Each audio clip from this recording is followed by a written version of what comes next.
And then right away, Live stream is on. yeah, I told Jackie to edit. Microphones are on. Yeah. I believe we are.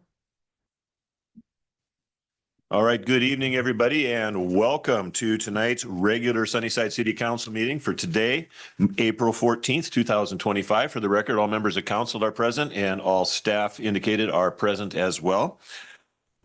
And first item on the agenda is to approve the agenda. Council members, you had an opportunity now to read through the agenda. Is there any items you have questions about, whether it should be on the agenda if it's placed in the correct spot, or if you'd like to remove it for a different discussion? Mr. Mayor, Mr. Fausto. I'd like to table the Youth Advisory Board discussion until our next convening. Okay. If Council that is members, is there any objection to that? No objection? No. objection. Okay. Youth Advisory Board discussion is removed from tonight's agenda to be placed on our next regular meeting, or do you want that at a study session? The meeting, Then a regular meeting? All right, very well. having some conversation. Thank you. Anything else? All right, council, what is the desire of council on the agenda as presented? Move to approve. Second. Okay, so motion by, second by the mayor. All right, we got a motion by Councilor Hart, second by Deputy Mayor to approve the agenda as amended. Is there debate on this item? Hearing none, all in favor, please signify by saying aye. Aye. Opposed, no. I also vote aye. The motion passes. Thank you. All right, next item is invocation. Do we have somebody here this evening to do an invocation? All right, we ask that you please rise for the invocation and then remain standing for the Pledge of Allegiance.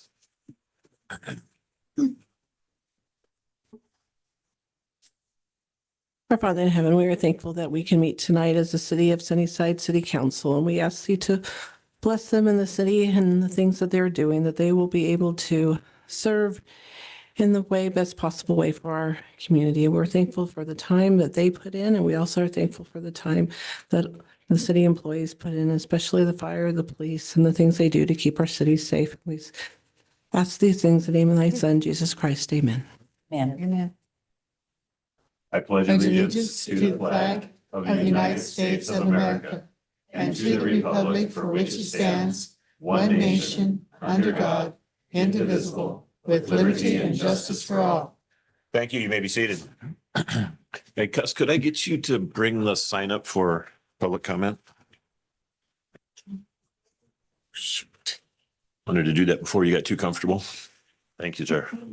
All right, the next item on the agenda is an introduction and a swearing in ceremony, and the swearing in will be done by our city clerk. Our introduction is Kelly Koski. As I say that correctly? Koski, sorry. Our Administrative Services Director.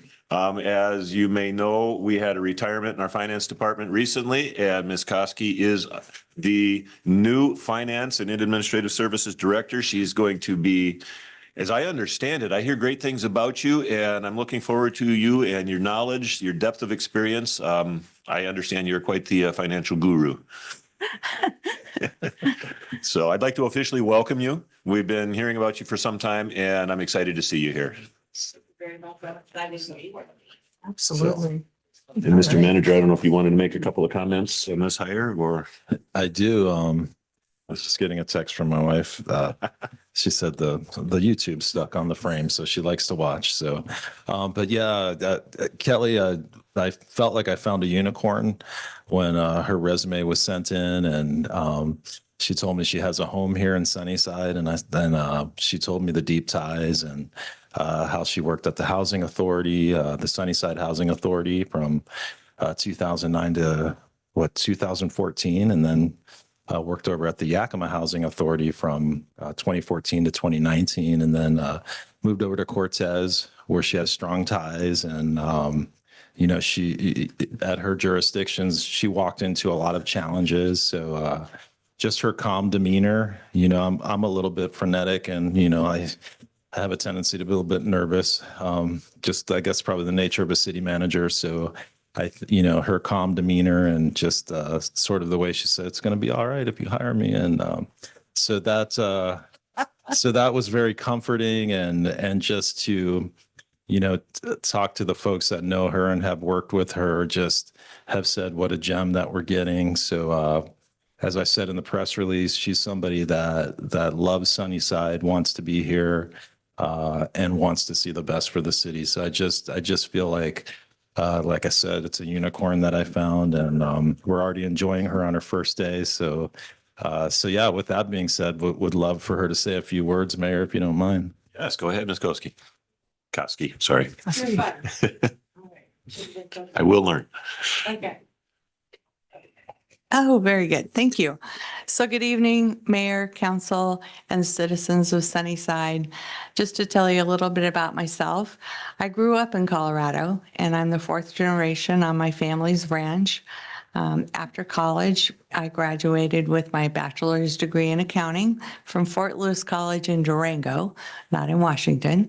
And right after that, I moved right here to Sunnyside, where my daughter and I came, and we were here for 15 years. She was 8 when we moved here, so went all the way through the Sunnyside School District and then off to college. I did have to move back to Colorado for a short period of time for a family health emergency, but always knew that I wanted to be back here in the Pacific Northwest and specifically in Sunnyside. I've led a lot of different finance teams in my career. I've led teams through great periods of prosperity.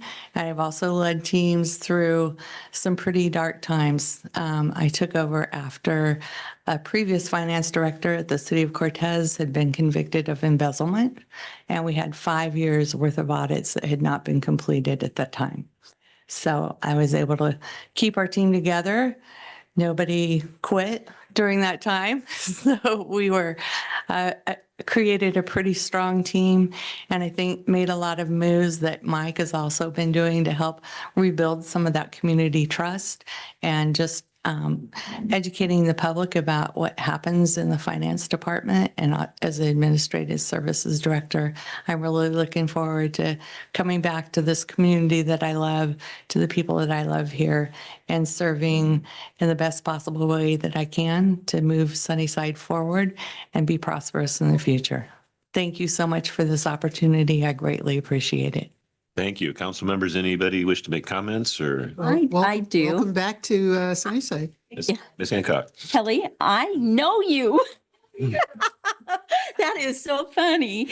We're both a little whiter in the hair, but welcome. I like what you just said about educating the public on our public finances. I'm excited to have you here and welcome. Thank you so much. Yeah. All right. Well, yes, you definitely. Just just welcome to the team, and hopefully here in the next week or so we could definitely meet up with the finance subcommittee, just so we could get to know each other a little bit better. Thank you. Excellent. I would appreciate that opportunity. Thank you. Welcome. All right. So next on the agenda is the oath of office. Miss Emily Goodell is our new deputy city clerk, filling in a vacancy that's been vacant for some time. I'd like to welcome you. I basically really quickly said welcome in an email, but officially welcome. Glad to see you here. And Jackie will be administering the oath of office. So Jackie, it's all yours.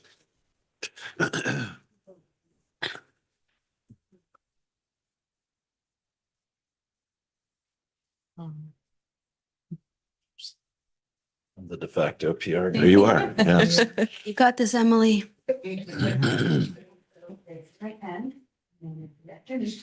I, Emily C. Goodell, I, Emily C. Goodell, being first duly sworn being first duly sworn upon oath, upon oath, depose and say depose and say that I will well and truly perform that I will well and truly perform the duties of the office of the city clerk the duties of the office of the city clerk of the city of Sunnyside, Washington, of the city of Sunnyside, Washington, to which I have been appointed, to which I have been appointed, and that I will observe and that I will observe and uphold the Constitution of the United States, and uphold the Constitution of the United States, the Constitution and laws the Constitution and laws of the state of Washington, of the state of Washington, and the ordinances and policies and the ordinances and policies of the city of Sunnyside of the city of Sunnyside as deputy city clerk. as deputy city clerk. I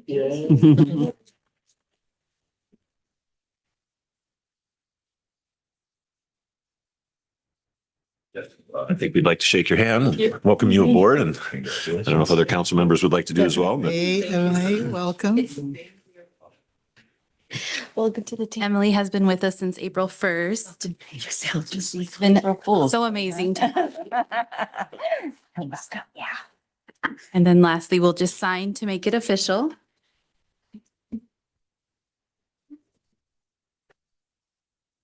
Write her special pen.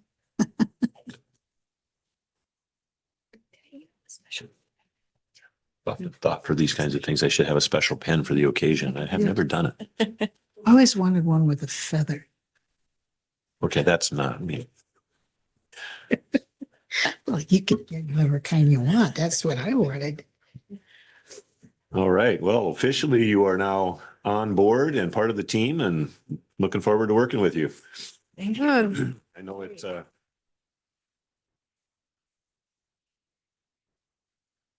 hopefully that will relieve some of the stress on Jackie, as well as help keep Mike's schedule a little more organized. And Absolutely.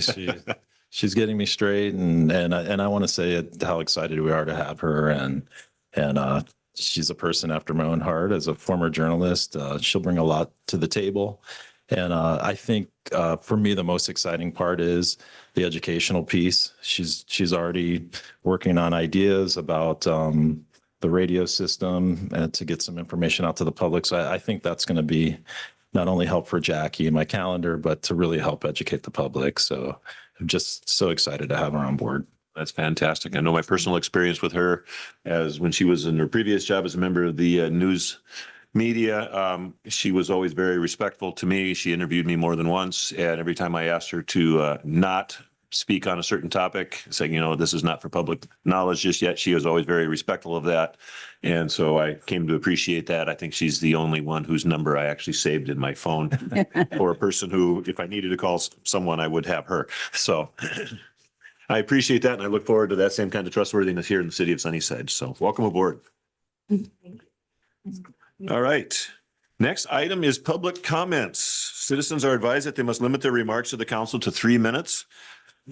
Council may refer items to staff to review and or research for presentation at a future meeting. And council doesn't always comment immediately after somebody makes public comment, but we do take notes. So please know that we do listen and take those seriously.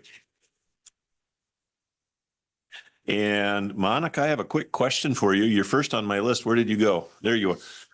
Yeah, you're on there twice. Are you hoping for 2 slots, or are you going to manage to get both of them in 3? Yes, I'm here as president of chamber, and then I have a comment I want to make as a citizen. Okay. About the. So council, if there's no objection, can we give Ms. Niemeyer 2 3-minute slots so that she can cover very well? All right. You have 6 minutes, Ms. Niemeyer. Thank you. Very thrilled with that, Julia. Thanks. Hi, my name is Monica Niemeyer. I'm the president of Grandview Chamber, and I'm here to actually invite council to our community awards. It's going to be on May 9th, starting at 5:30. We got little invitations here, and if we could hand those out to you, I'm not sure I could who I'd hand them to. Is that okay, Rob? Thank you, dear. And what our community awards are, it's we put out nominations and our community votes on certain areas, and we just simply thank the community, organizations, or individuals for the things that they've done. And it's just a way to get our community together and really take pride in what we've achieved and what we continue to achieve. And as president, I thought it would be good that we start inviting our neighbors and have a healthy discussion there. You guys are, I know, trying to form a chamber, and hopefully from there we can just start building a little bit of unity, and it's just starting the steps of collaboration. So we hope to see you there, and that's under the 3. And then my name is Monica Niemeyer. I am here because I wanted to let the council know, I wanted to take a moment to thank Chief Lehman. This is very much overdue. I've been busy with things, but I had reached out to him when actually, it's when he first gave a demonstration of the flock system to Rotary. And after that, I was thinking about things and, out in the country, a lot of things are stolen. And I kind of ran it by Rob. I said, would the flock system work like out there? And he explained the details. And it took a while to find some farmers that were interested. And, he could have very easily just gave me the information and just said, here you go, here's who you talk to. And it wasn't until it was all done that I realized he answered all my questions. He negotiated the talk with the sheriff's department, with Flock, it was Flock there, correct? With Flock itself, and two different departments within Flock, or two different representatives. And then even had, he even had the map pulled up and he was helping us organize and work with the sheriff. Unfortunately, as of things stand right now, currently, the farmers just don't think that that was something they could do. They hope in the future they can. The picture that Rob helped us put together was one that could really, share a lot of information with the city and the county. So I don't know if you guys knew what he was working on, but I want to take a moment to actually publicly thank him. He put a lot of effort into my one little request and literally walked me through it. And it wasn't until I was all done did I realize, oh my gosh, he did everything for me. So thank you so much for doing that. And I thought council should know what he had done. Thanks, Rob. Thank you. I think we tend to think very highly of our police chief, and to have that confirmed by the citizens is a nice thing. So, all right, the next name on my list is Britton Moore.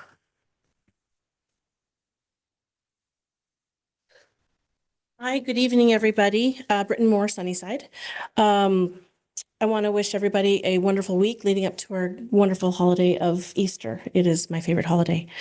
I am going to ask you on council to take a field trip, a very short one, but a field trip on Fifth Avenue, heading to Safeway, anywhere from 5 o'clock, 6 o'clock, 7 o'clock, 8 o'clock, or 9 o'clock. I have brought this forward. This is probably my fourth request. We had an accident in January, and I left you some pictures, and I don't know if Jackie's able to put that up on the screen or not to show the audience. Was it these? Yeah. Her pictures. Yeah, go. There was an accident in January, and I tried to talk with Chad, our deputy fire chief. He was on call that night. Someone was trying to cross Fifth Avenue towards Safeway, and we had a speeder through town. As you know, or you may not know, you will if you take the field trip, we have a lot of big rigs in this town, and a lot of them park right in front of Varietal. It's a great parking space if you can get it. But if you were trying to cross that road, you run into the situation of being all the way out in the middle of the street before you know if a car is coming. I know that we have difficulty with funds right now. A traffic study might be expensive, a stoplight very expensive, stop sign is probably very expensive. What would be very inexpensive is asking Varietal, or I don't know if that's up to the city, and it's not my area, but having those parking spaces in front be parallel, or not parallel, horizontal, and maybe just small cars. Those big trucks, and I'm guilty, I've got 3 of them, so I get it, but that is a really bad spot. And we are lucky that no one was hurt in this accident. This car was flipped upside down. It was an elderly lady with her son. And the kid riding through town just was, having fun. And I would hate for our wonderful place that we all like to visit, Varietal is a great place to go, for that to be tarnished, or for the city to be held responsible for maybe not having that area better marked. So I just wanted to say that again. It's my 4th time, 2 times in Planning Commission. I just really would like it to be talked about, at least addressed. I brought pictures just to maybe show you how bad that could have been. So thank you for your time. Appreciate it. Thank you. Thank you, Ms. Moore. And it has been discussed. I don't remember if it's ever been on the agenda for a council meeting, but I know council members and city managers in the past have talked about that, and a solution has not been arrived at yet, but it is something that you are correct. It definitely needs to be examined a little more in detail. Mr. Mayor, Yes. I was a resident on that corner for 30 years, and it is a difficult corner, and hopefully Chief Lehman can get us some statistics on crashes, because I know there was about a crash a month when I was there at least. So it happened often enough. Yeah. So, yeah. So it's not a new concern. It's Uh-huh. not new with Right. varietal, but it's just maybe exacerbated just a Yeah. little bit. So, all right. Next name on my list, Mike Kennard.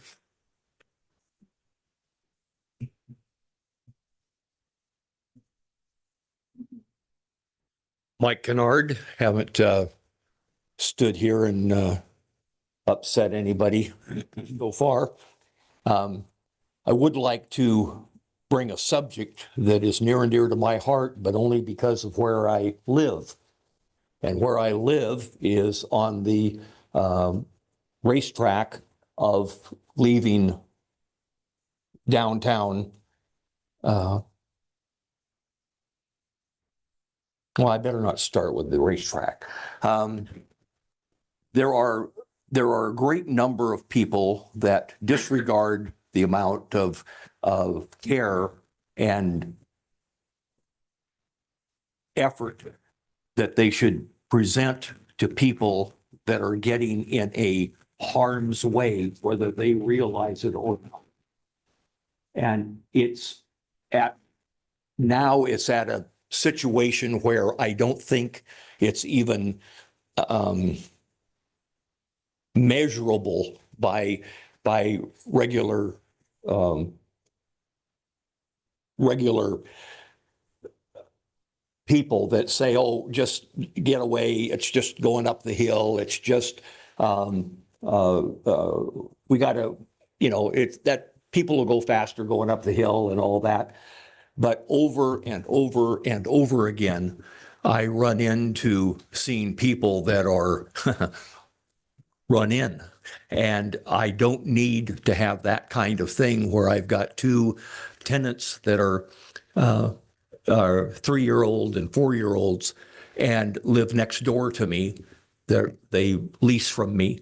And to have them come along and be typical kids and mindless and run half the field within the lawn, and I'm holding my breath every time I see somebody coming down the street, getting on it, as it were.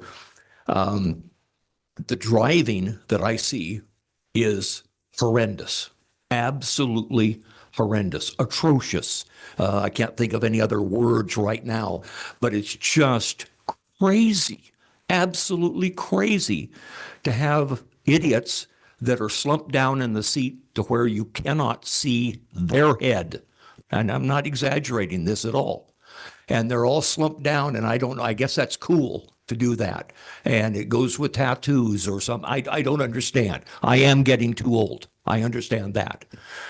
But God almighty, to go ahead and allow that stream of people going back and forth, especially in the morning or especially in the night, evening hours, is just horrible. It's somebody's going to get killed. It's just that simple. And I'm not saying it as a somebody who's wanting to raise pain on something that doesn't need to be, but I'm saying that there's a desperate thing that we've got to figure out some way to slow down people that are trying to get the run up the anyway, you know what I'm trying to say.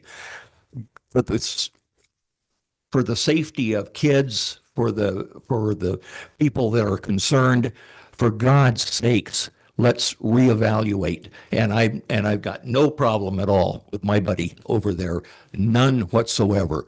But it's a difficult task, and I don't see it getting any easier or any better. I've seen a couple of 3 mixes, and I thought, oh my God, we're just right on the cusp of having somebody being dead in the street. I'd hate to see that happen. Thank you.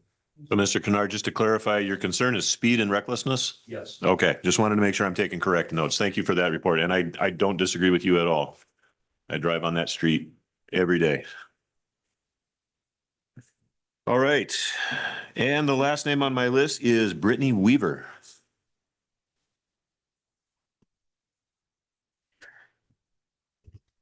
Good evening, members of City Council, and thank you for your service. I'm Brittany Weaver. I've lived in Sunnyside for 15 years. I'm a clinical mental health counselor at Weaver Family Medicine. I'm the mother of 6, and 3 of my children are still in Sunnyside schools. I wanted to share a little bit. I'll begin with the CDC report on suicide. Suicide rates have increased 37% since the year 2000. And although we started to see a decline from 2018 through 2020, it peaked again. 49 million people died by suicide in 2023. 1.5 million attempted it, and 12.8 million seriously thought about it. Tragically, our community has been impacted as well, as we've seen several suicides, particularly amongst youth and teenagers over the past several years. And even one is too many. In 2019, in the Journal of the American Medical Association Psychiatry, they published the results of a systematic review and meta-analysis of 11 studies of over 23,000 adolescents. And the findings stated that adolescent cannabis consumption was associated with increased risk of developing depression and suicidal behavior later in life, even in the absence of a premorbid condition. Allowing a cannabis shop in our town not only increases the drug access, but also sends the message that marijuana use is harmless. And as many students or staff could attest, it is not uncommon already to smell marijuana in the bathrooms of our schools. Please be a part of the solution to improving the mental health of our community and not part of the problem. I urge you to consider not allowing a marijuana shop in our community. For adults that want to use it recreationally, it's not difficult to drive down the road to one of the other shops that already exist. But for the safety of our children, I know that increasing access and proximity to the drug will likely increase the symptoms that we're already seeing in depression and suicidality. Thank you for your time. Thank you. All right. That is the extent of our public comment. Thank you, everybody, for coming up. I do recognize how sometimes it is very difficult to stand up in front of the city council and make your comments, so I applaud your willingness to do that. And you have raised some valid concerns. Next item on the agenda is our consent agenda. The consent agenda consists of the following: minutes of the February 12, 2025 special meeting, minutes of the February 18, 2025 study session, minutes of the February 24, 2025 regular meeting. Approved payroll voucher numbers 119715 through 119720 and wire transfers as listed for $661,139.39 for the period ending March 15, 2025. Approved claim voucher numbers 111397 through 111601 and wire transfers as listed for $1,177,573.45 for the period ending on April 9, 2025. And Pinnacle Correction Services Commissary Contract. Approve a resolution authorizing the city manager to enter into an agreement with Pinnacle Correctional Services, LLC for commissary inmate fulfillment and inmate accounting software. Council members, is there any item that any council member would like to pull for further discussion? Ms. Ripley. Let's see, 3727 Budget is right there. 3727. and 3744 3744. and 3751. 3751. Okay. Anyone else? Mr. Mayor, Ms. Hancock. I have a lot of questions, and I know this would be a tough one for Kelly tonight. But, I want to see if we can't get these vouchers out early enough to us that I can go and ask staff.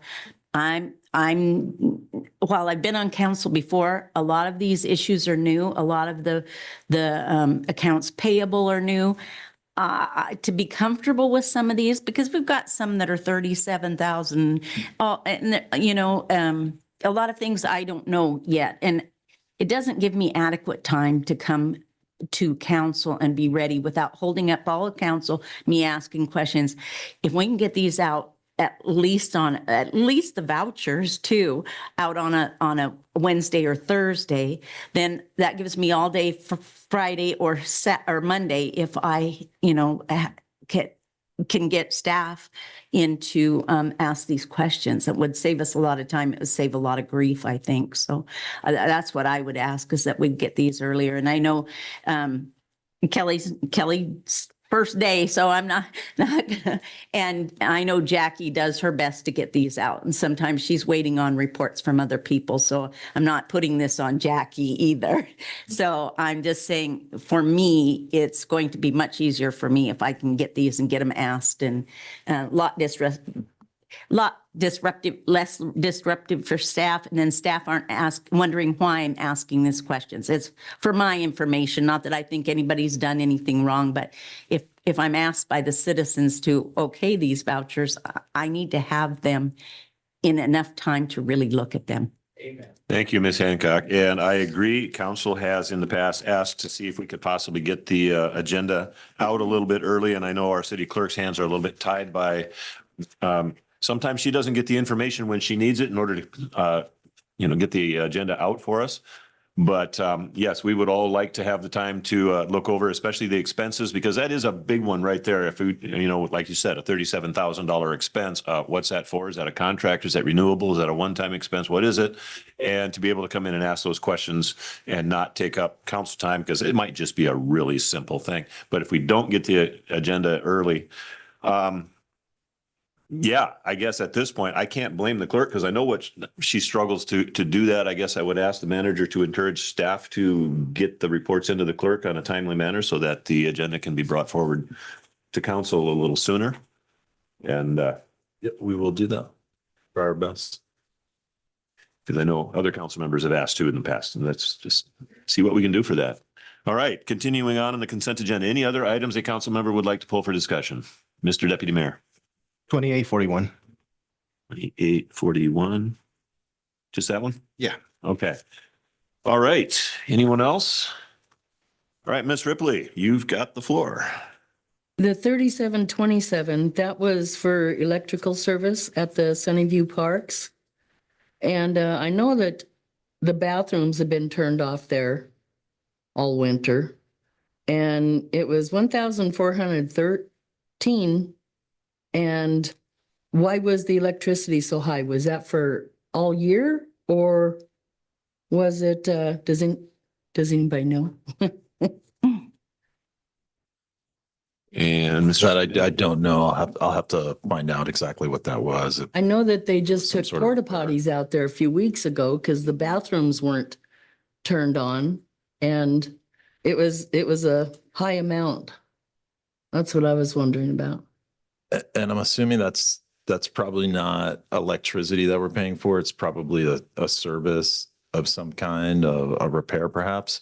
But Cuss, you're taking that number and we'll ask Mitch and to see what exactly that was. Okay, and then 3744, that was for Brian Porter for Vector truck repairs. And it said Per diem. per diem, Yeah, it said per diem. It's travel lodging per day. travel lodging per day. Where, It was $799. yeah, something like that. where did he have to travel to? I think he comes from the Portland area to work on that Vector truck. Brian Porter lives in Outlook. Look. And I just think it was maybe a coding error because it says per diem, but that was one I had a question about too. Yeah, I think we need to get that because it's travel lodging, but it's, if you go down to the next line, 50137, it's the 799, same amount. Mm-hmm. Repairs on suction hose and headworks, air leak, and that's not, I don't think has to do with lodging. Yeah. So it may be- That's where I was confused. An entry question. 41 is the professional services account, so maybe that was the issue. Instead of 43 here, maybe 41. Uh-huh. Okay, let's examine that one. That was a good catch, Miss Ripley. Okay, and the next one and the last one is 3751. EPCO. And it was for shirts, hats, and sweaters.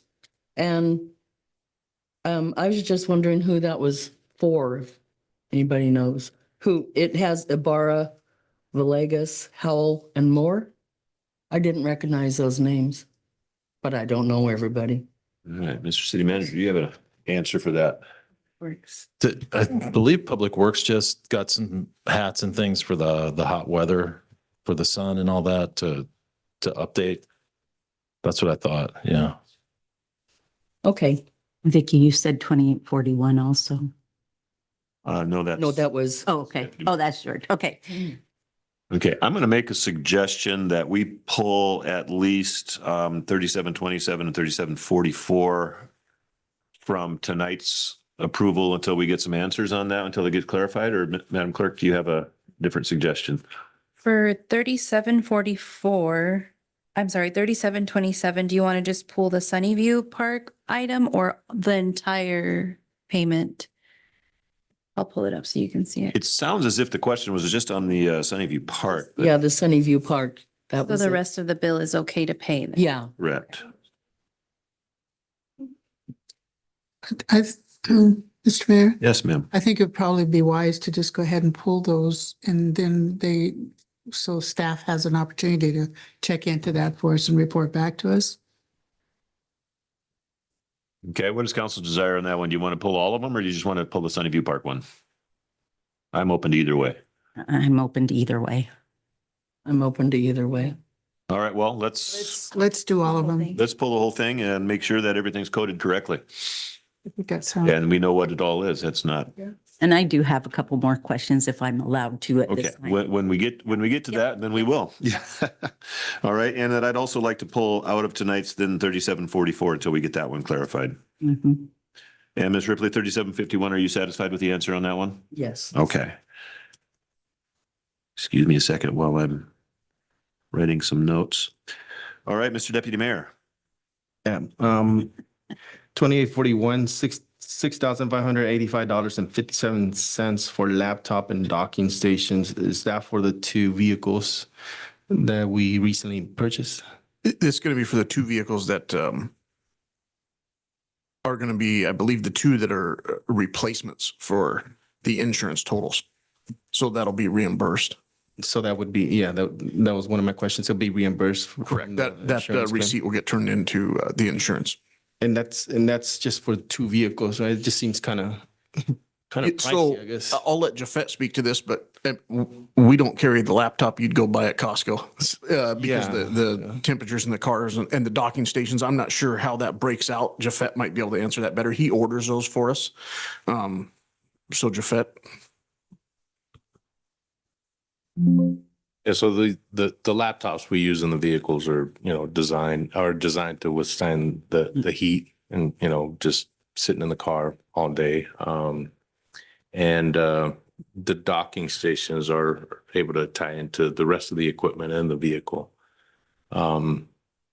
So I see two lines on there. I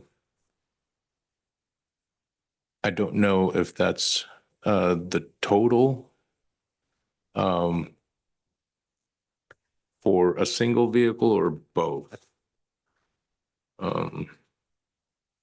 But yeah, that's what that is. Jafet, correct me if I'm wrong, but each vehicle for the laptop and docking station is about 3,200, correct? Yes. Okay, so and that total bill looks to be 6587. I'm not sure on the APs and invoices it's listed twice at the bottom, but in the bold, it's one purchase for 6585.57. And that sounds right. It should have been the vehicle, the equipment for both vehicles, the total amount. Total amount. Okay. Okay. It seems like I asked you about that last council meeting. You did. Mm-hmm.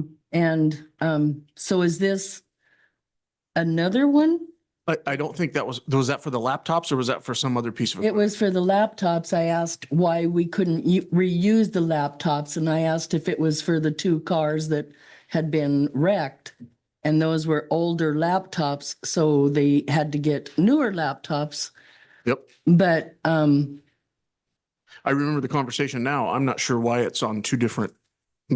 We submit the invoice one time over to yeah, finance. I'm not sure why it would be. and listed. I'm not sure what the total was last time either. don't have those notes. There's been 2 sets ordered recently within this year. So the last set was for the ones that were going to be reimbursed by the insurance. Because didn't we have 2 brand new cars coming and then the 2 wrecked cars? Or are they the same? They're the same. We've had 6 cars come in the last, Okay. so this year, we've had 6 cars come in. Okay. Yep. Maybe Two totaled replacements and 4 that finally came through on the lease. Okay. But these will be reimbursed through the insurance company. These will be reimbursed to the I insurance. recall in our last meeting, that's also going to be, it was a question of being reimbursed through the insurance. Yeah, and I was probably confused. I thought that was, there's 2 that are going to be reimbursed. I'm not sure why they're coming in phases of 2, but there should have been a purchase of 4 and then a purchase of 2. Mike, But Jafet orders those. I'm not sure. So out of the 4, 2 are going to be reimbursed. Out of the 6, 2 are going to be reimbursed. Yep. 6. Okay. yeah, you pulled the last. So report that- the last set was a complete set for everything that was going to be reimbursed by the insurance. Not approved. And for those, with the insurance, you need to account for none of that equipment being reusable. You know, you have to plan with, you know, the vehicle, you know, goes up in flames and you're not going to get anything usable out of those. Or the set before that, we only purchased 2 because we were able to reuse some of the equipment. So in that case, we were able to pull some of the equipment from other vehicles that were being either decommissioned or, you know, not usable anymore. And we were able to get a docking station and a laptop for 1 out of the 3 vehicles that were put together. Okay. All right. Mr. Deputy Mayor, does that satisfy your question or? Well, I'm actually looking at Jackie opening up. Did you open up last meeting and it's doubled, right? There's a few of them that I see that are doubled there. It looks like it may just be the same report and may have been an error when they exported that from bias. I'll let city manager. Yeah, and I'm just going to echo that. So it looks like there's some redundancy from the past meeting, and I don't know if that was a glitch in the system or something when they pulled the date ranges, but it looks like some of the old reports got mixed in with the new reports. So I can't say why that happened, but we'll check with the finance staff tomorrow to see. I know that we did send a double payment to one of our vendors that we caught. So I don't know if there's a glitch going on in our system. So clearly something's going on, but. Okay, so I don't. the last time we talked about scanners and printers, that was the conversation on our last meeting. Now I saw that and that. Right. So I don't. So if we look at the date ranges. The date ranges here on this report are 319 to 49, and the one that was presented to you at the last meeting is 313 through 320. So there may be an overlap when the report was exported. So I recommended to the city managers, you just pull the whole thing, and then either if there's late payments that may be pending, then you call a special meeting to approve the AP voucher. If not, then just wait till the next regular meeting. Well, I'd like to, just from my personal perspective, I'd like to make sure that we're not overpaying and that we understand exactly what we are paying, because there are some significant things that were brought up tonight, some good questions. And I think the clerk's suggestion has got a lot of validity to it. So council, is that something? Yeah. I also had a question on 2824. Okay. It's a windshield and it's coming out of office and operating. So I just wanted to know, it's for a Chrysler Jeep Dodge. Was that for the police department, or what vehicle was that windshield for?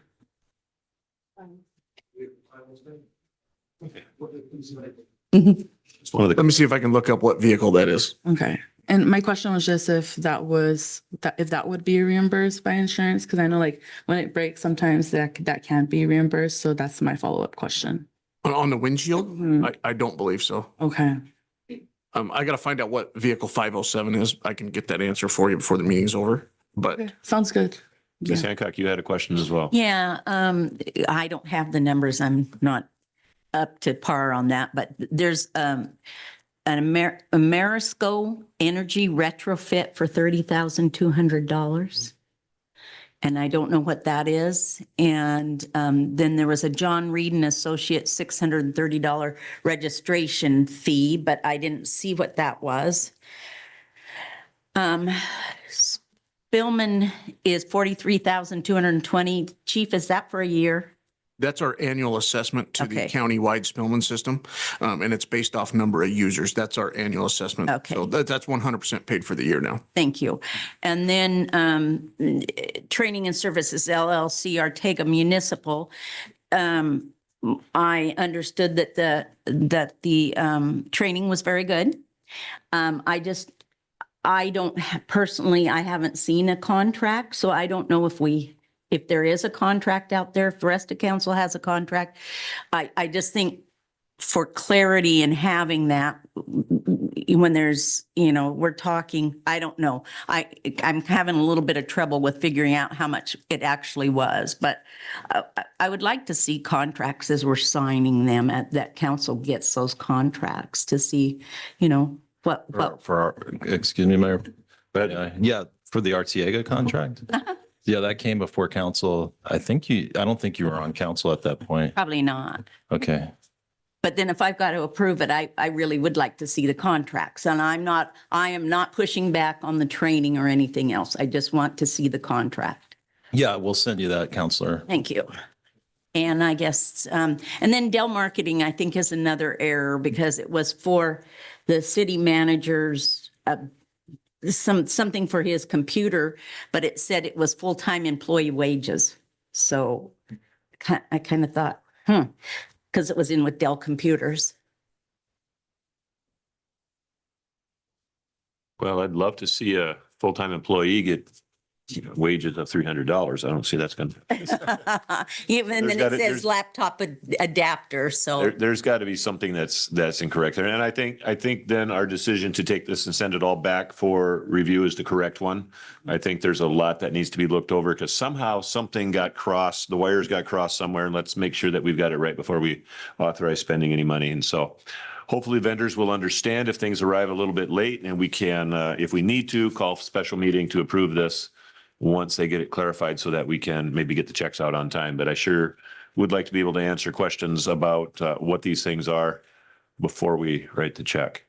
So, all right. So for that, then the claim vouchers are pulled from the consent agenda for this evening. So that leaves the payroll vouchers and the minutes and Pinnacle Correctional Service commissary contract.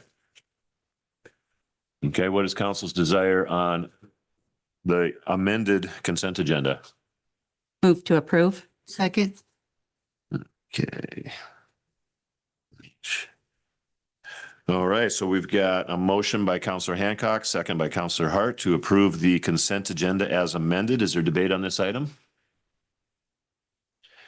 Hearing none, just go up the list. Councilor Hancock. Yes. Councilor Ripley. Yes. Councilor Frausto. Yes. Councilor Vasquez. Yes. Councilor Hart. Yes. Deputy Mayor. Yes. I too vote yes, the motion passes. Active agenda, Sunnyside Museum Historical Association. Receive a presentation from the Sunnyside Historical Association. Mr. City Manager. Thank you, Mayor. So the Museum Historical Society is here to present the city with a key to the storage building as a formal conclusion to the agreement with the city and to formally present the storage building to the city. Sis Kennard is here to present the item. Welcome, Sis. Ms. Kennard. Good evening. I'm Sis Kennard, and I am president of the Sunnyside Museum and Historical Association. I would like to thank the council members and Mr. City Manager, on behalf of the trustees for the Sunnyside Museum and Historical Association. We appreciate your time and we appreciate the opportunity to be on the agenda. Yes, we are here to tend to business, but before we do that, I would like to give you an overview of what brought us to this point. In the fall of 2023, the trustees were in a conversation considering dissolution of the nonprofit organization and actually closing the museum. Research had been done to see how to dissolve a 501c3. Every discussion, though, ended up in a concern for the artifacts of the museum. The former trustees were discouraged, to say the least. The building needed repair, which required all of the artifacts stored in the attic to be moved to the basement, eliminating a large area that had formerly been used for display and leaving things in quite a disarray. The needed repairs were put on the back burner, and eventually it was determined that the repairs were more than what the city had budgeted for. Attendance had been down at the museum. COVID had not helped us at all. The school district had limited funding for field trips, and the board had tried opening the museum once a month with events throughout the year to see if we could respond to the comment, the museum is never opened, but the attendance still did not increase. The inspiration of Greg Sleeve to use the area around the museum to display antique farm equipment in an effort to hopefully attract more people to the museum and support the lighted implement parade became instead a treasure chest for thieves, stealing thousands of dollars of building materials from the area. Many of the trustees had served more years than one would want to count. While these individuals treasured the history of Sunnyside and the stories that made that history, new volunteers were few and far between.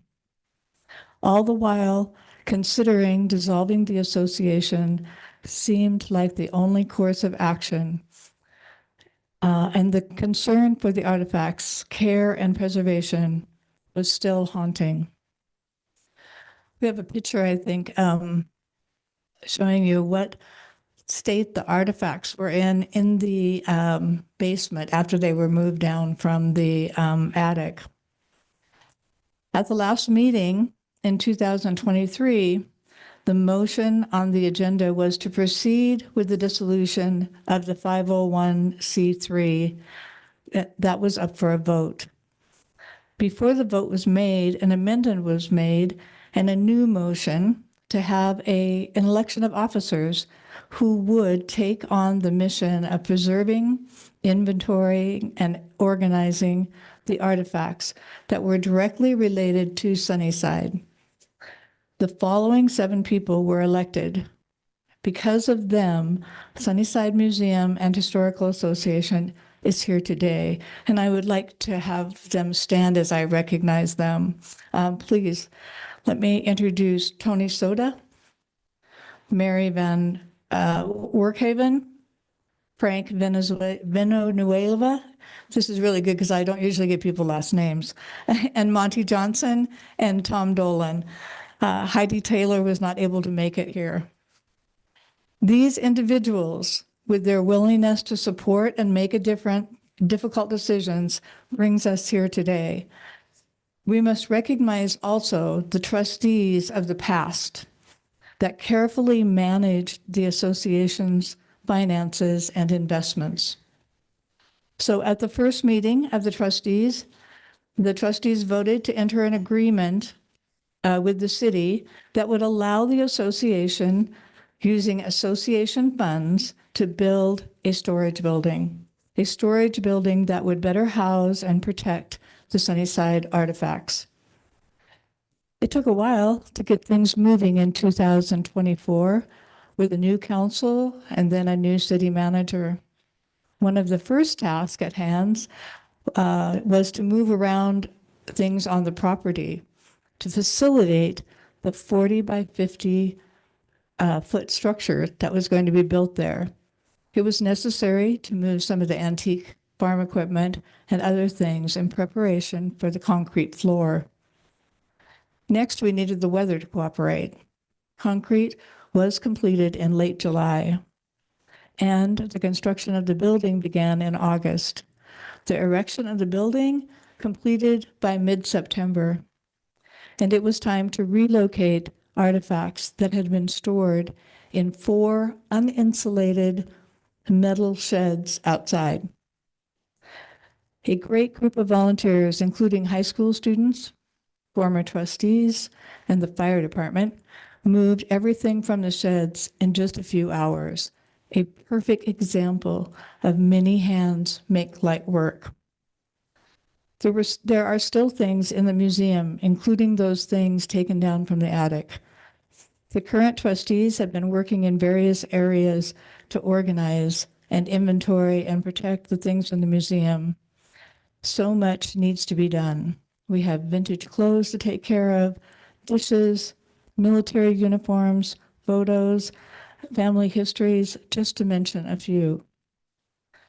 Due to staffing changes at the city, things stalled for several months at the end of 2024. And it wasn't until the first of 2025 that we had lights, electrical, heating, and air conditioning installed in the new storage building. The final inspection was approved on March 27th, 2025. 7 people saved the history of Sunnyside. The goal to spend the rest of our goal is to spend the rest of 2025 organizing and inventorying within the storage building. We are hoping for help from interested members of the community. It's amazing what a few hours of cleaning, moving, researching, what a difference it could make. The future of the actual Sunnyside Museum will be up to the leadership of the city of Sunnyside and the community members that are willing to help save Sunnyside history. Sunnyside has the potential to have a museum that could attract commerce and be recognized as a must-see. Trustees have fulfilled their commitment of building a storage building. And if the trustees would join me here, we would like to kind of formally do that and hand over the key. We would like to officially terminate our agreement, returning the property at 718 4th Street to the city of Sunnyside and to give them the key to a $192,000 storage building to be used exclusively for housing Sunnyside Museum artifacts, that the building was funded completely by the Sunnyside Museum Historical Association. So I have my people here. Oh, we shake hands, and then we have a sign. Jackie, might be picture time. She's on it. So check out our banner. This is us. Oops, sorry. Wow. Why don't you guys get in front of and behind it there? You guys couldn't hear me. Yeah. I was gonna say, that's okay. They got it.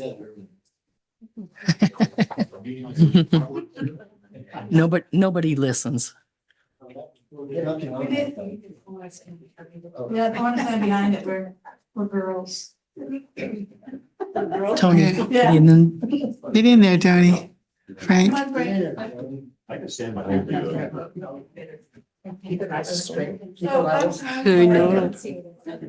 Hold it up so you can.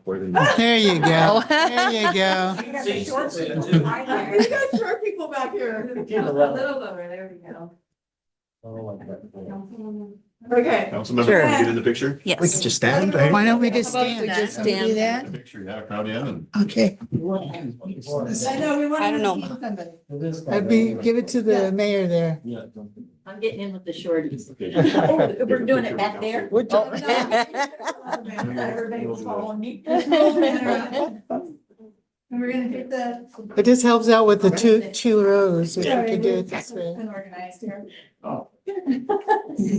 This doesn't go to you, Mr. City Manager? I was gonna defer to the mayor. No. I think so. I think it has to go to you, buddy. I think so. Seriously, it might not have happened without you. Well, thank you, I appreciate it. Thanks, Mike.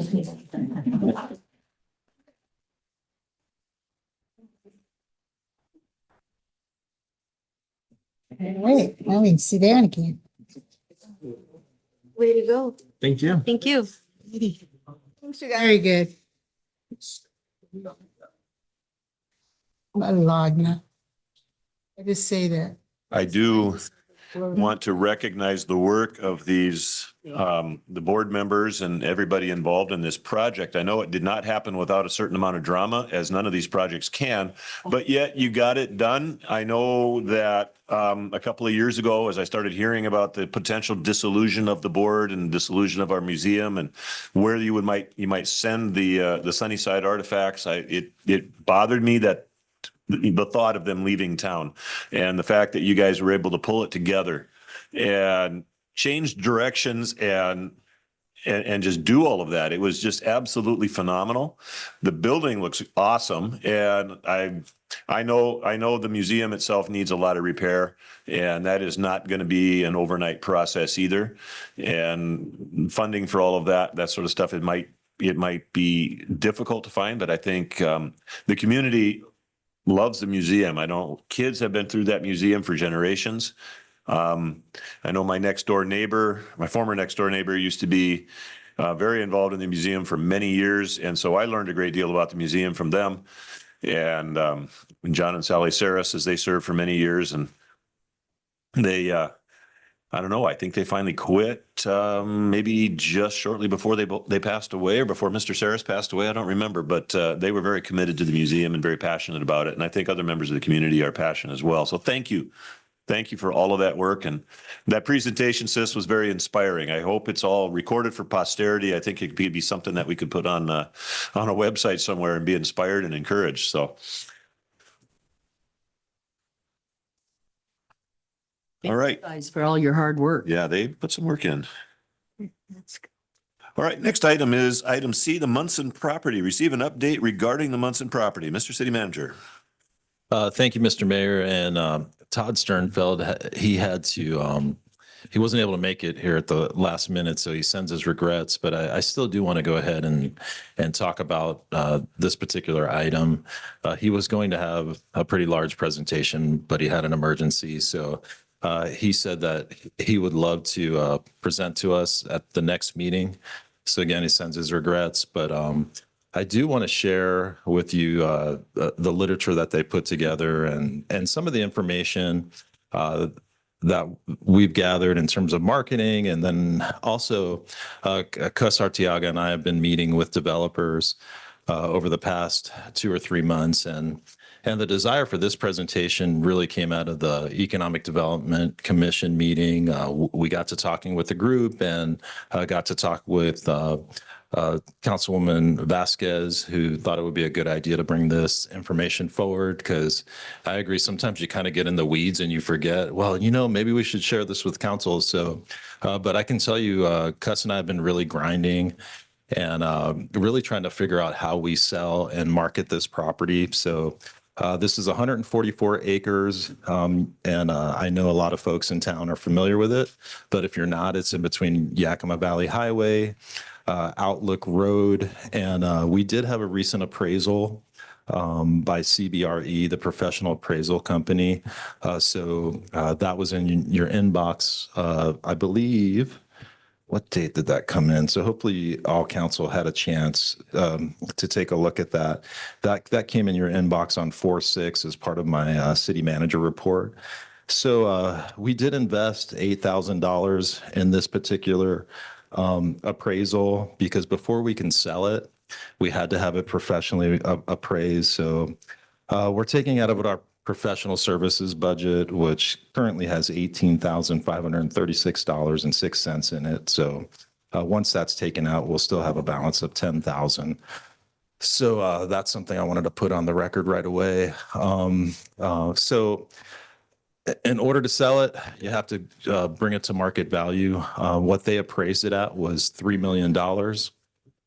This particular property is what we call a PUD. So it's a planned unit development, which gives us the flexibility to have commercial, to have residential. So it's really flexible in terms of zoning opportunities. Some of the challenges that we're learning, number one, it's a really high water table out there. So developers and landowners in Sunnyside know it's a challenging area to develop because you go 3 feet deep, you start to hit water. So that's a big inhibitor to developers. I think the other thing that we're finding is developers, if you're going to go residential, you're going to have road improvements. So that's going to be a tremendous amount of money. I think the other thing, there's still a feedlot that's relatively close. So Cuss and I have talked to 4 different really solid developers who were serious. And, some of these factors are what I think has prohibited, and primarily the fact that there's still a feedlot relatively close. Most believe it's a challenge to develop there. Now they could be trying to get a deal, but that remains to be seen. So that's kind of my opening salvo. I do want to toss it over to Cuss to talk a little bit about the infrastructure that's currently there, because we do have 2 wells. Which is a huge help. There's sewer connectors relatively close, but some of the challenges that we still face and some of the things that we plan to do with the seed board to seek some funding to help that property. And then I can talk a little bit about, and we can talk a little bit about the interest that we've seen, and again, some of the challenges that we face with this property. All right, Cuss. Thank you, Mayor, Council. This property, it's going to be a challenge to develop. As manager said, the water table, as high as it is, to excavate trenches, to install the water and sewer, well, you're going to have to over excavate, which is going to increase the cost for development because you'll have to be bedding all of your trenches with native rock to be able to build a roadway or develop the property afterwards. The biggest challenge that I see is the development of Yakima Valley Highway, because that's about a mile length and it's half a street development, curb gutter, sidewalk, illumination. That's going to be really spendy. The lift station, there is a manhole on the southeast corner of that property. So it would be a lift station there. The estimated cost that we have seen would be about $1 million. And then you have water. You have to do fire hydrants and water mains to the west. That's going to be challenging as well. So as we talk to developers, excuse me, all of these additional costs makes it a little bit tougher for them to consider the amount that they would have to pay. It's what it's currently listed, and to have all of the extra costs for development. Thanks, Cuss. And we've had some pretty solid developers in house. Ryan Development out of primarily Spokane area. They're kind of moving out west. I always get his name, Byron Borton, who's doing some developing, has looked at the property. We've had some local folks that have looked seriously at the property, and we did have, I don't know if you'd call it an actual offer, but a serious look at the property. So, talking about market values and things like that. Commercial may be the better way to go. But that remains to be seen. I know Todd recently called me and said there was a data center that was really interested in coming because it's really difficult to find a massive land that size. The challenge that we face is bringing the energy in. So the thing that we're doing right now is we are talking to an energy company that's primarily gas focused that could potentially bring the type of megawatts in. So it would be something that we'd have to work with the port on. So to develop that property, I think we're going to have to do one of 2 things. We're going to have to find strategic partners in the private sector, or we're going to have to flex on the price a little bit just because of the market. It's going to be I think the value of the property is well priced, but the problem that I see with developers is the cost to just develop it, between the excavation costs, between bringing truckloads of dirt in, to the challenges with the water, to the chance that you're going to have to take with the smell.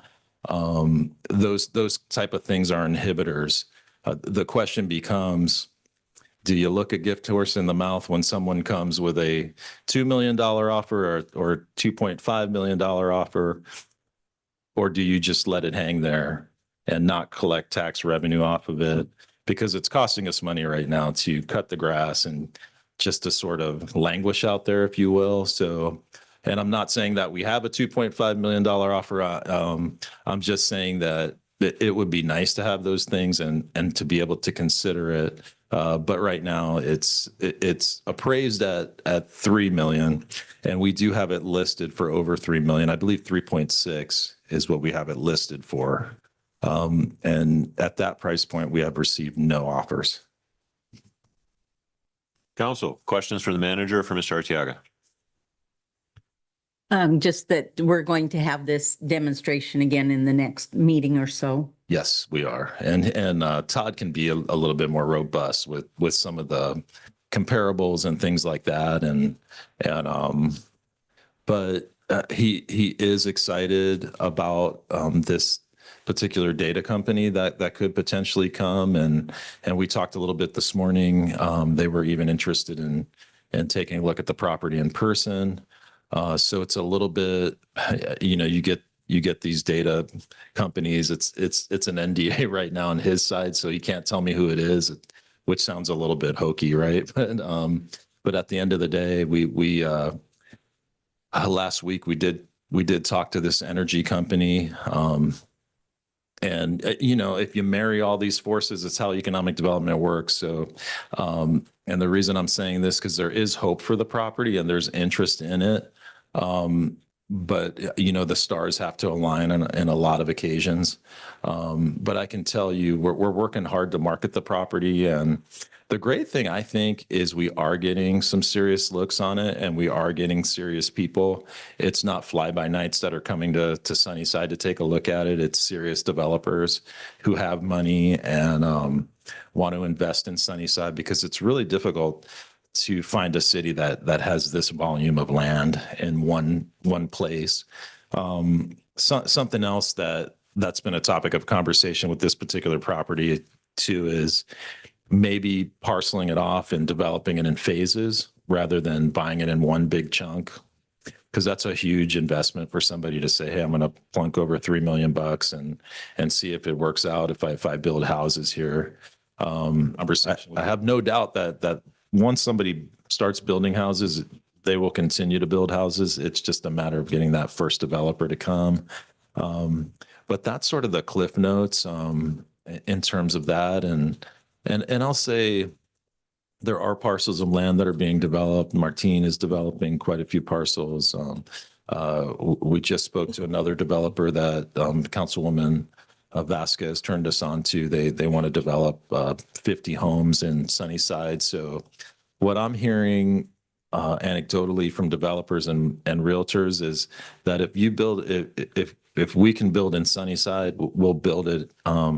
Cuss and I are working on the processes. I mean, and admittedly, I think this is probably our biggest struggle over the years, has been in our economic development department. It's been a revolving door. Most recently, our director I had to let go. So that's no secret. It's been a struggle for us. And we really need to hit a home run on this person that we hire next. So I'm really anxious to see some of the resumes that are already coming in. We just put that on the board. So if you're a great economic developer out there and a great planner, we want you here in Sunnyside. I think we're building a great team. With Kelly on board and Irving and Cuss, I think we're building a good team, but that is a key position that we need to get better, because what I'm hearing, and it pains me to hear it because I'm an economic development person, You know, it's not easy to work with you guys. You know, you haven't been customer friendly. We acknowledge that, and we acknowledge that we got to get better. And so it's going to be a key hire for the city, the future of our city. So it's going to be something that we're going to be looking at closely. And I sent out in my report Sunday, I really want to put together a good team that is part of the interview process. So I'll be reaching out certainly to Councilor Vasquez, who's already on the Economic Development Commission, but maybe tapping another counselor. I don't know. Do you think it's appropriate to have 2 or 3 on that selection committee? 2 seems to be appropriate to me. 3 may be a little bit much. And I was asking Karen about this earlier. We have a community development committee and a community development commission. And I'm kind of wondering, are we overlapping? Is it necessary to have both of those? See, Counselor, my perception was we only had the commission.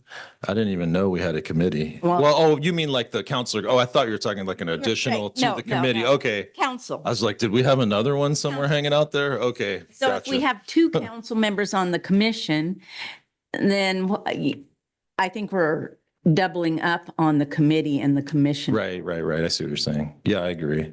But anyhow, the point being, I wanted to put together a really robust selection committee to make sure that, you know, the port's involved in that decision, councils and, you know, has a say, staff obviously has a say, but, you know, I look at something like the Munson property, whoever's in that position is going to have a huge part of the development process because they're going to be, you know, they're going to be long platting things and, you know, helping the folks through. So if you're out there, we want you. If you're a great economic developer, and we're starting to get inquiries from some really good people. So I'm excited about the people that I've already heard from, but it's a key position, and I think we are headed in the right direction because we have a lot of developable land in Sunnyside.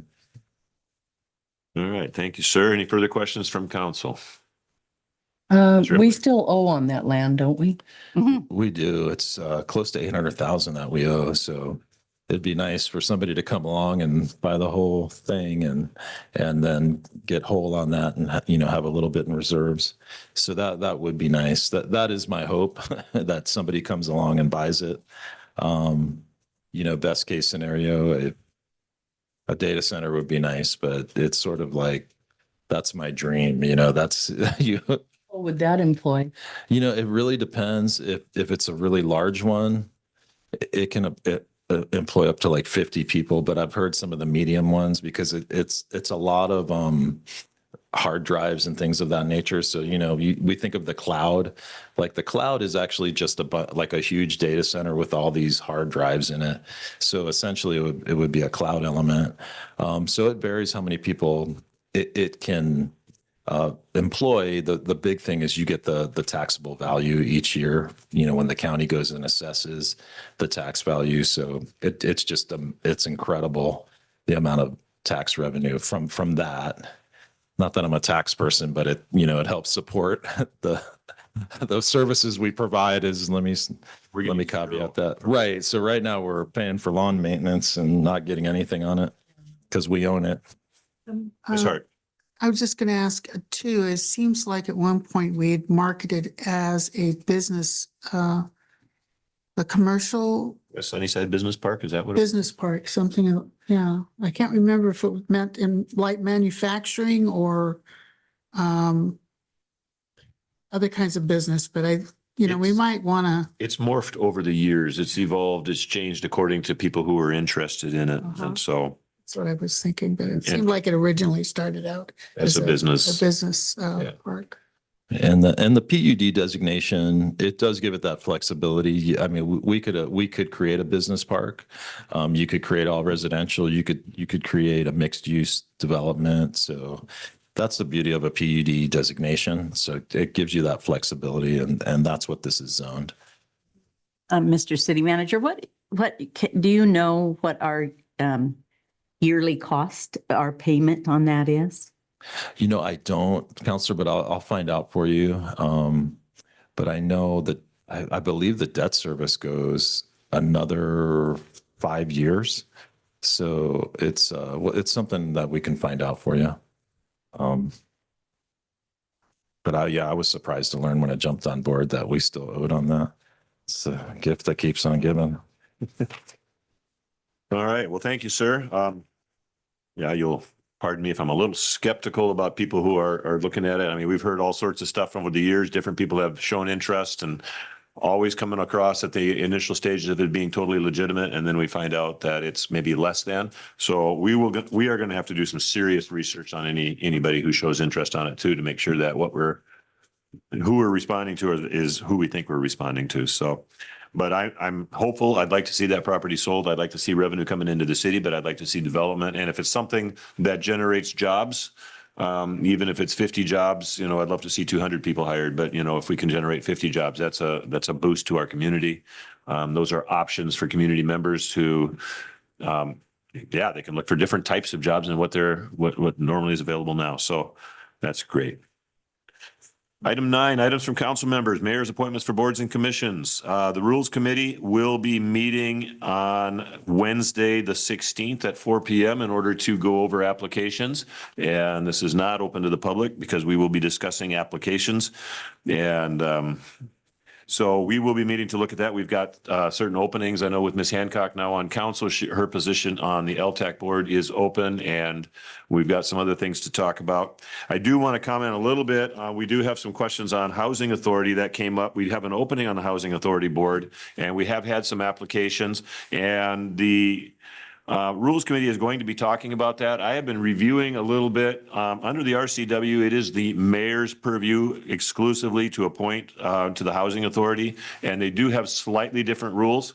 I did have a citizen tell me that they would like to see me recuse myself because I have worked somewhat for the Housing Authority over the years.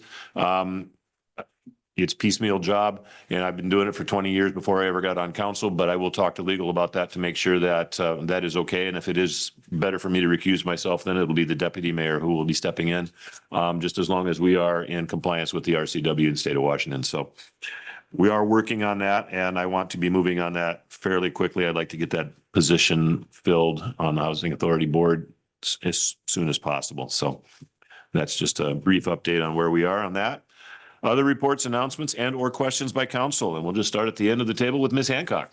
Okay. I went with the city manager and Councilor Ripley to the Boys and Girls Club in Prosser.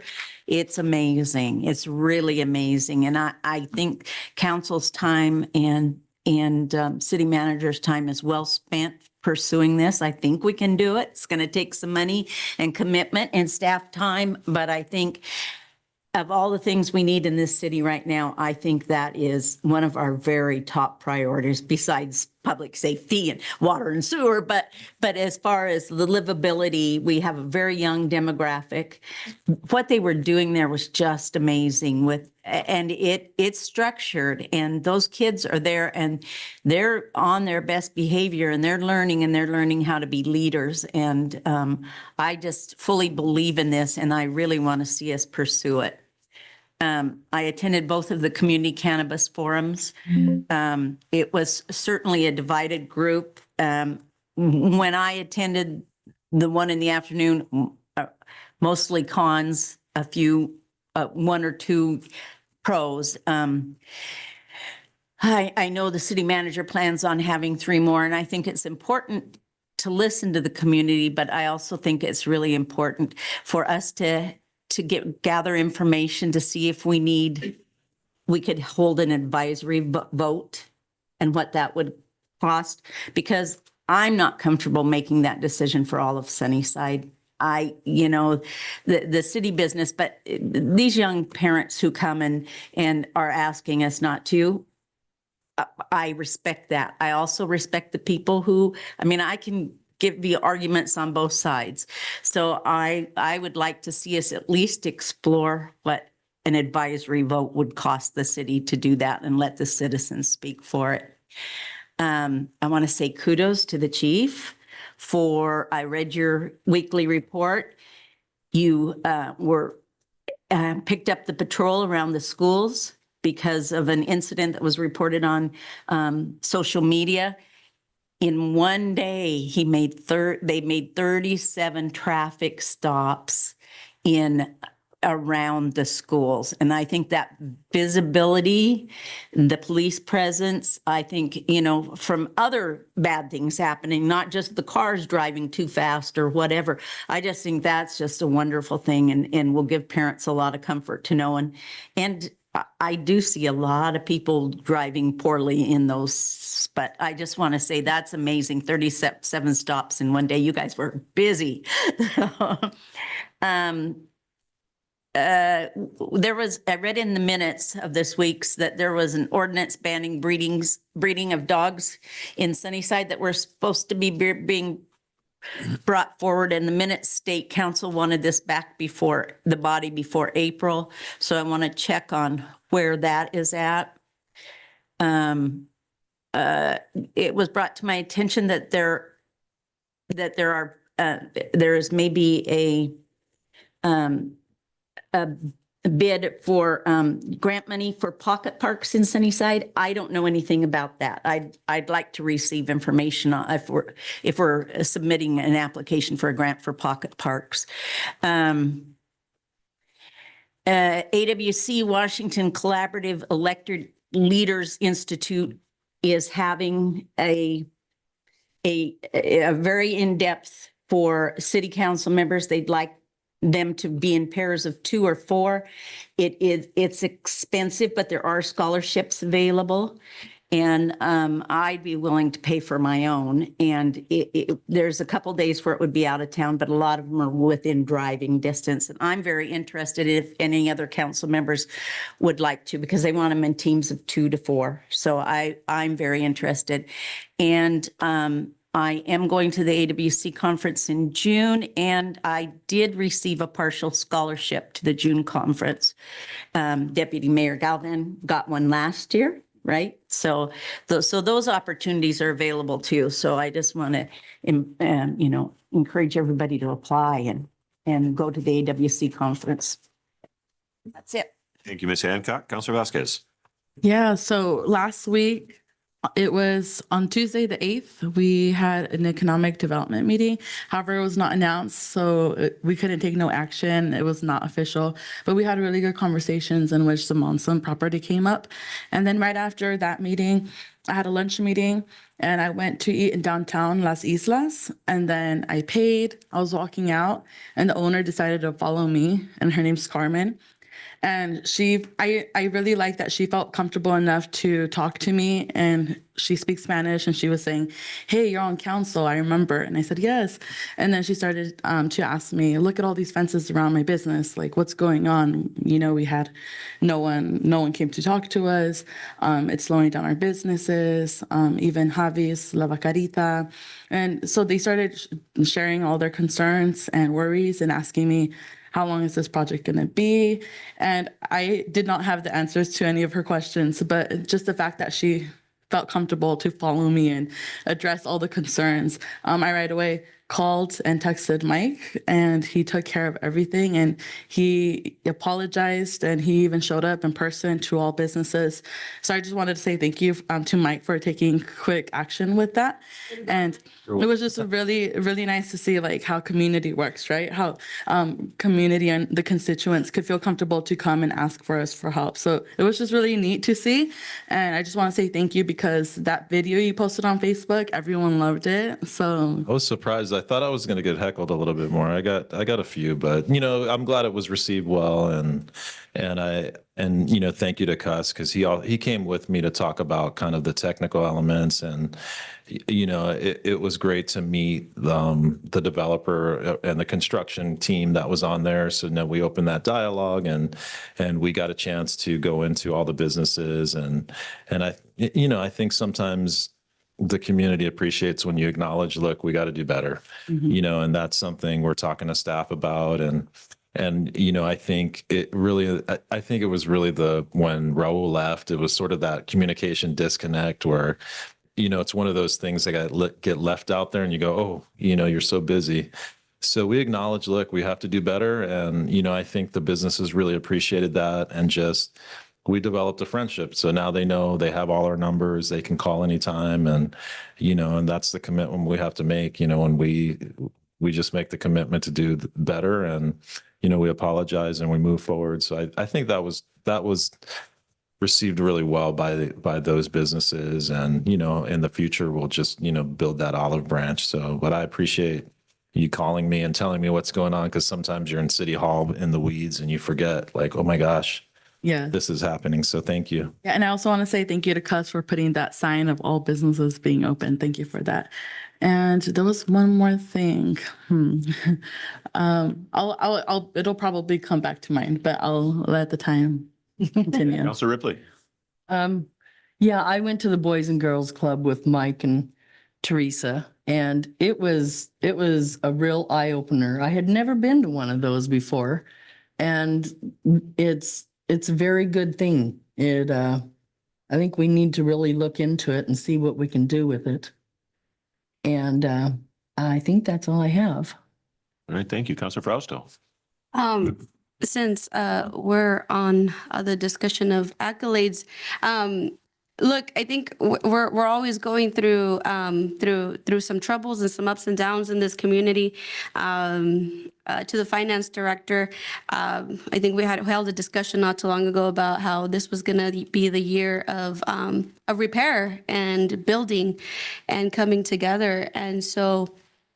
I actually ran into the director of the Yakima Health District over the weekend, and she came and she sat at the table where I was having some coffee, and she just started speaking all great things about Sunnyside and everything that she's been watching us do, and how we're growing and how we're building, and how sometimes we take a few steps back, but we get back up and move forward. And she specifically gave a big shout out to Mike, and you seem to continue being the gift that gives on giving, from that one cojones term that was sent out. So Legacy.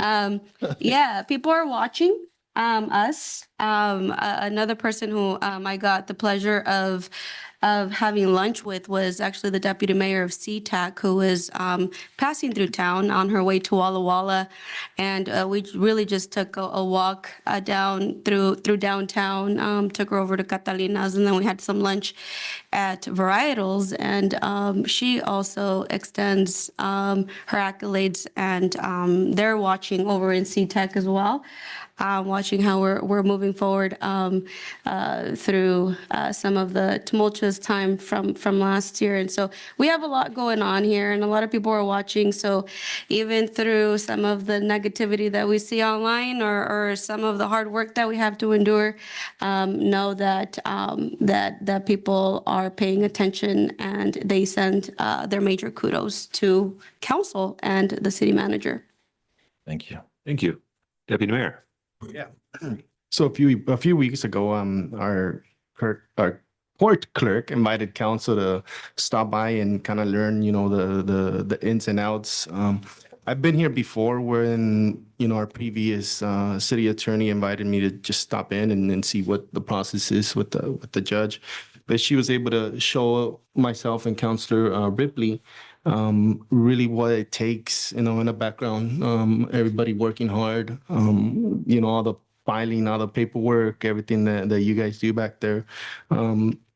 Nobody sees it, right? Nobody sees the hard work that you guys do. And I really want to thank you for the great department that you run back there. And, it's big kudos to you and your experience, with the court.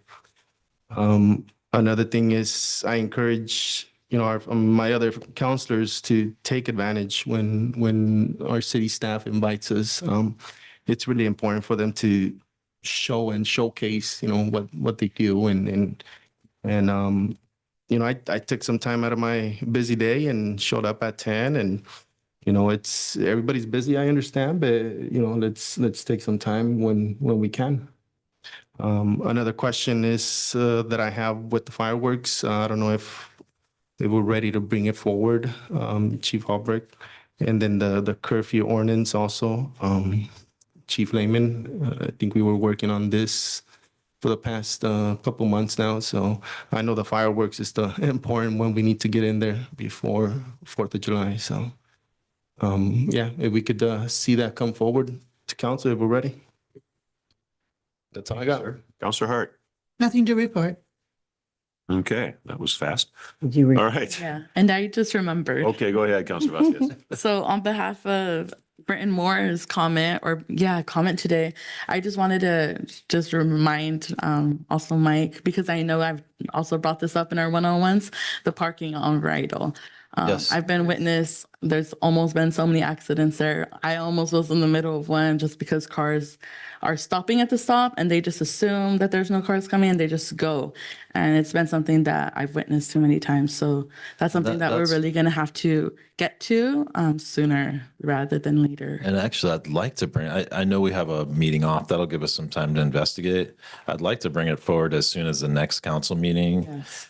to a minimum discuss, but see if, what the solutions are, because obviously that's dangerous and before somebody gets hurt. So making a note of it, and we'll work on it. I'll go out there with Public Works and see what, Perfect. I think it's just a little confusing because they're so used to the four-way stops and then there isn't one. And the people who live here know, and the people who don't live here are confused.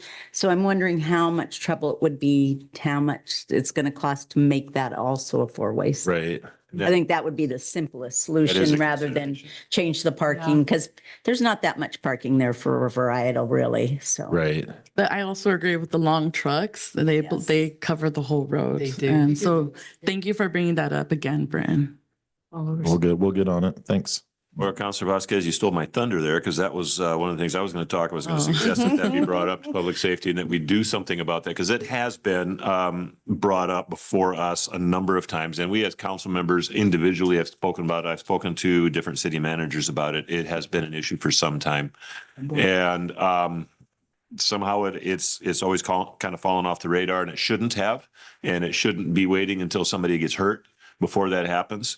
So yeah, if we can get that before us, at a meeting sooner rather than later, that would be awesome. And we'd look at some solutions for that. I do like the idea of just one more four-way stop. We've got two of them already. What's one more? And that's coming into downtown. And also that might address a little bit of Mr. Kennard's issues with traffic going so fast, because they've got to stop before they start to accelerate. It's not going to be a 100% solution, but we need to look at that intersection as well, because people used to take 4th Street out to Lincoln and go out on the highway that way. It seems like they're coming up Edison and shooting up over the hill. And they do tend to see it as a racetrack. I'll come up that hill and I'll have people right on my bumper. And then they drop over to South 1st Street and go on their way. But it is an issue that needs to be dealt with, and we don't want people getting hurt. So. And I'm pretty sure that Chief Lehman has already been taking notes on that and is coming up with ideas. So The officers have already been emailed. okay. So, all right. The other thing that I wanted to bring up is I was unable to attend the marijuana forums. I applaud you, Mr. City Manager, for calling those. 2 days notice probably isn't enough. We might need to give a little more lead time for the future ones. I have had to assure several people that there will be future forums that we will be calling and allow them opportunity to speak. I've had people calling me who are in favor as well as opposed, and so they would like opportunities for more forums. We'll get that publicized a little bit more and give them some lead time. I think that that's a good idea. I also like the idea of a community advisory vote. Let's see what, it's been several years now since the last time the community had a chance to vote on it. They did it in the general election. They did it in the county. And at those times, the city of Sunnyside was pretty much against it. We need to see what has changed, if anything, and where we decide as council to go from there. And then finally, I know that there's, pretty strong feeling sometimes against the dairy industry in our area. And I have come out in a public record saying that I am a supporter of the dairy industry, and I have a lot of friends and family involved in the dairy. 2 of my daughters married into dairy families. And we just witnessed the closing of a fairly large dairy, and it's between 100 and 200 employees that have now lost their job. And that's a concern, because these are people who live in the lower valley. Many of them live in Sunnyside.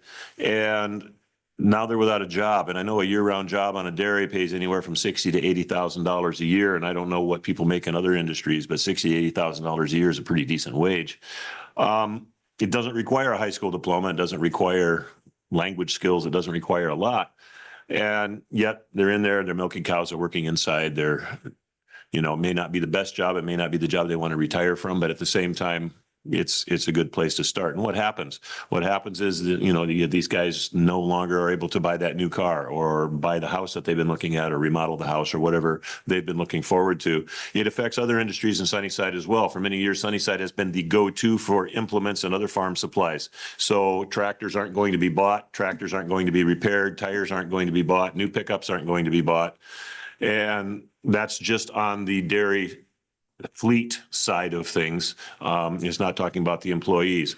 So I feel it in a different way. I know that there are environmental concerns and that there's areas where improvements can be made. And at the same time, this is an industry that has supplied decent jobs for many years. And so it concerns me when I see people from the valley, people from Sunnyside losing their jobs in this way.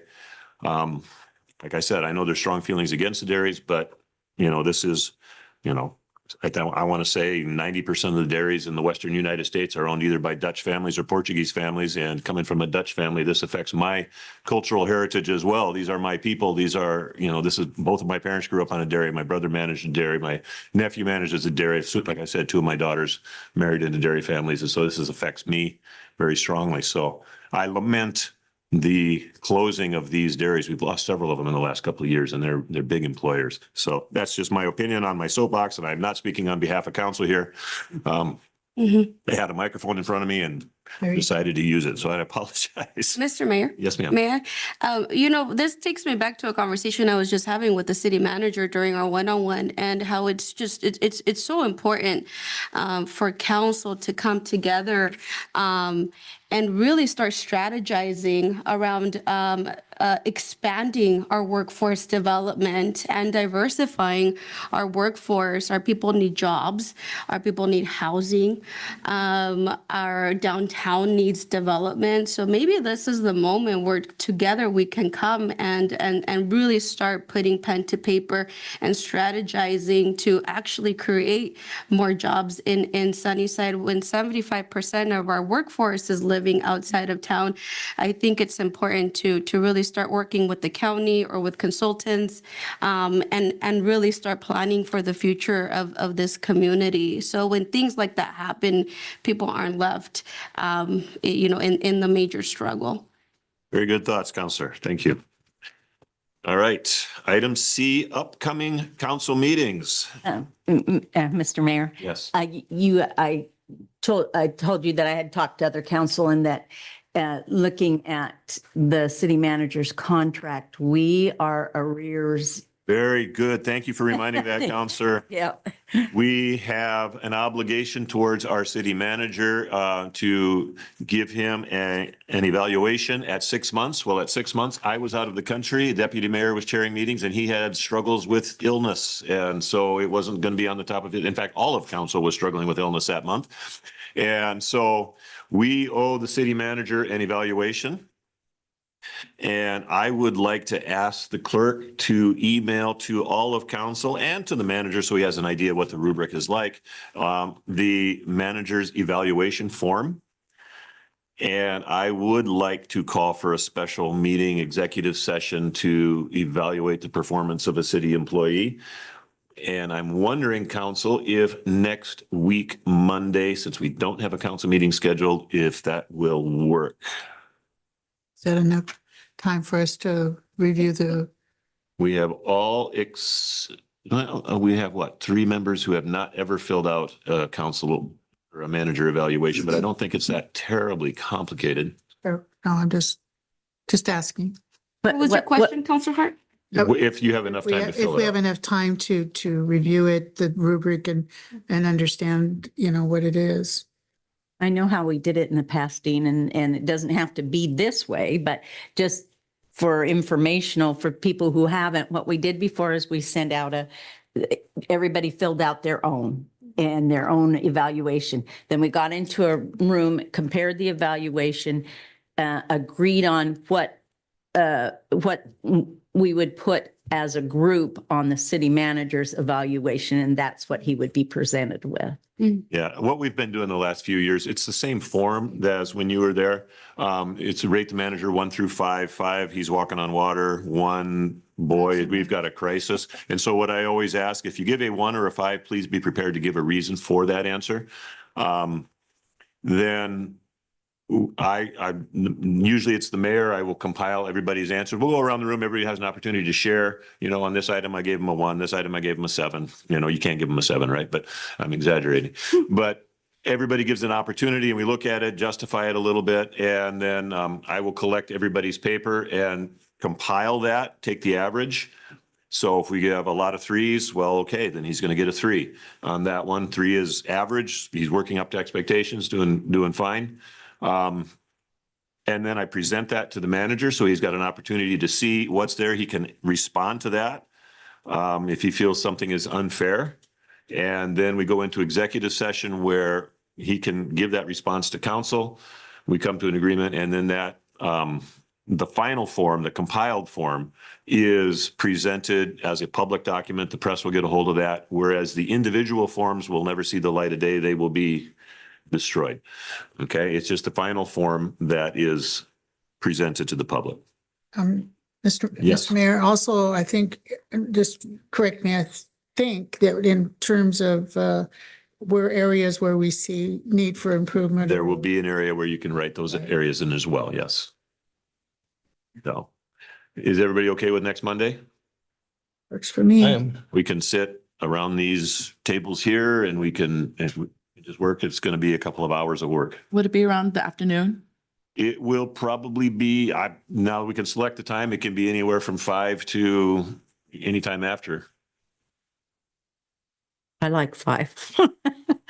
I'm good with 5. We could do 5. I could do 5. 5 o'clock next Monday. Geez, you always are cutting into my nap time, you guys. That's when I go to sleep, wake up at 6. But I'll make an exception. Okay, so we will plan on that. Thank you, everybody. And thank you, Councilor Hancock, for reminding me of that. All right. Now, upcoming council meetings, Madam City Clerk. Next.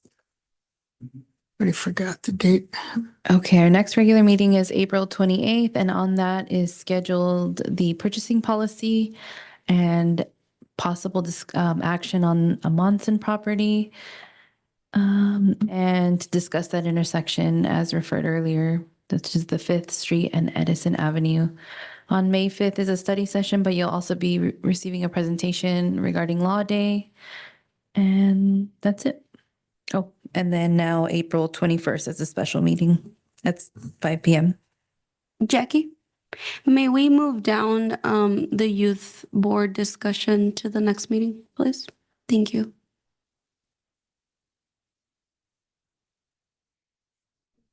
Okay, sorry, I'm getting this entered into my schedule so that I actually show up.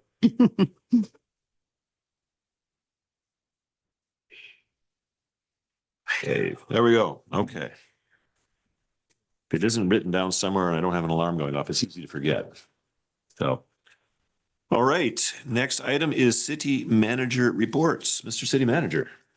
Thank you, Mayor. So yeah, looking forward to that. And I want the public to know that I wasn't avoiding that. I was too busy working. I didn't realize there was a 6-month evaluation. So I thought it was coming out a year. So there will be another one at a year. So to my credit, I wasn't, I'm too busy grinding. But yeah, looking forward to the feedback, and, we could always improve. So, that's one thing. I don't think I'm perfect. So I'm looking forward to the feedback and where I can improve, because ultimately, me improving means the city improves. So lay it on me. I'm coachable. Want to thank again the museum folks and, for all they do, because they do so much and they love this city and they don't often get the credit they deserve. So that is something on my long-term list. I have not forgotten about our museum, because we have such a passionate board, and that's such a great asset. So hopefully we'll get that moving in the right direction soon. And again, that economic development director position, it's been posted. So if you're somebody out there that has a passion, we want to hear from you. The cannabis meeting, I did get that out late, so my apologies to the public, but I wanted to get that first one out there. And, we're going to have another 3 sessions, so there'll be plenty of time to put your input. But, I was happy with even the short notice. We had some good input, and it's definitely a hot button issue. Lifeguard update. So we've had 14 applications so far. Vicky in Public Works did our first round of interviews at the community center today. So the goal is to find 25 lifeguards. So if you're a lifeguard out there, go to our website and fill out an application. We'll pay for the training. That'll be reimbursable. So great summer job if you're a college student or somebody else. But hey, we don't discriminate. We'll take you. You can be 55 and older. If you can swim and you're in good shape, it don't matter. Come on out. One thing I wanted to put on council's radar is I did receive a call Sunday, and I took the call, and she left a message on my voicemail at work, and I get the clip in my email.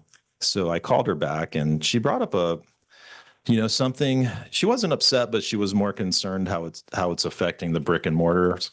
So she counted 14 vendors in various parking lots across Sunnyside. This individual wasn't against the vendors, just sort of, are we following process? And I thought to myself, I don't know. I'm all for commerce, and I certainly hate targeting business. I don't want to call it targeting because I know everybody's trying to make a living, but some of the feedback she received to some brick and mortar owners that she knows, they were a little upset with us, that maybe we're not regulating that as thoroughly as we should. I did talk to Dave Driscoll this morning about the process. You're supposed to have a temporary license in order to operate those things. So, it's somewhat of a hot button issue, because if you go, and I've seen those on social media, you go to turn, somebody that's trying to make a living, and you close the stand, and all of a sudden it's on What's Up Sunnyside. So it can be a hot button issue. So I wanted to maybe workshop this, but put it on everybody's radar of what I'm hearing in the public, because you may hear counsel from folks. But I think we certainly have to figure out a way to work with these individuals that want to make a living, but do it within the ordinances. So anyhow, just putting that on everyone's radar. Spirit of Sunnyside dinner is the 26th. And I did want to get council's kind of direction on buying a table. It's always sticky wickets. You're in a budget crunch. This is something that we've supported over the years pretty robustly. Cost of a table is $280 for 8 people.